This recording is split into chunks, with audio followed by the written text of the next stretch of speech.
के लिए बड़ी खुशखबरी है। सहारा में निवेश करने वाले लोग ऑनलाइन आवेदन कर अपने बकाया पैसे का भुगतान पा सकते हैं। केंद्र सरकार की पहल के बाद इसकी प्रक्रिया शुरू कर दी गई है। बता दें कि लंबी अवधि से जिन निवेशकों को अपनी जमा राशि की वापसी का इंतजार था, उनके लिए केंद्र सरकार की ओर से सहारा रिफंड पोर्टल की शुरुआत कर दी गई है। इस पोर्टल के जरिए निवेशक ऑनलाइन आवेदन कर अपनी राशि वापस पा सकते हैं। आपको बता दें कि इस पोर्टल के माध्यम से लगभग 5,000 करोड़ रुपए की राशि लोगों को वापस की जाएगी। जानकारी हो कि झारखंड के भी लाखों निवेशकों का पैसा सहारा में फंसा हुआ है। इस कारण हाल में हुए विधानसभा चुनाव में भी बीजेपी और जेएमएम ने इसे चुनावी मुद्दा बनाया था।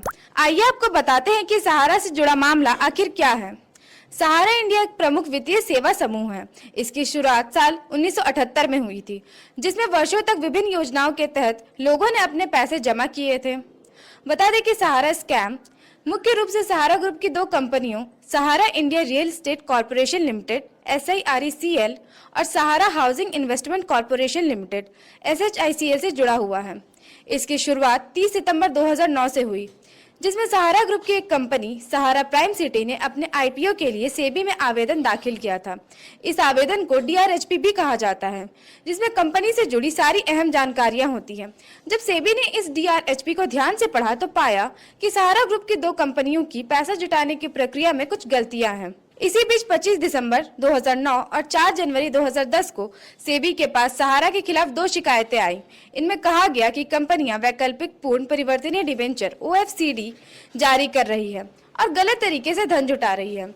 इन शिकायतों के बाद सेबी का शक सही साबित हुआ।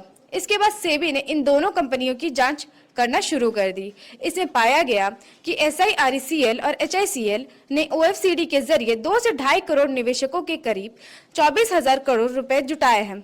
इस पर सेबी ने सहारा की इन दोनों कंपनियों को पैसा जुटाना बंद करने का आदेश दिया। साथ ही कहा कि वह निवेशकों को 15% ब्याज के साथ उनका पैसा वापस लौटाए। इसके बाद शुरू हुआ अदालती कार्रवाई का दौर। यह मामला सुप्रीम कोर्ट तक पहुंच गया। इसमें अगस्त 2012 में सुप्रीम कोर्ट में सुनवाई हुई, जिसमें दोनों कंपनियों को सेबी के साथ निवेशकों का पैसा 3 महीने के अंदर 15% ब्याज के साथ चुकाने का आदेश दिया गया। इसके बाद 2014 में भारतीय रिजर्व बैंक और सेबी ने सहारा समूह पर कई प्रतिबंध लगाए। इसके बाद से निवेशकों को सहारा से अपनी जमा राशि वापस पाने में कठिनाई का सामना करना पड़ रहा है। हालांकि अब केंद्र सरकार की ओर से इस मुद्दे को हल करने के लिए सहारा रिफंड पोर्टल की शुरुआत कर दी गई है। इससे निवेशकों को अपनी जमा राशि वापस मिल सकेगी।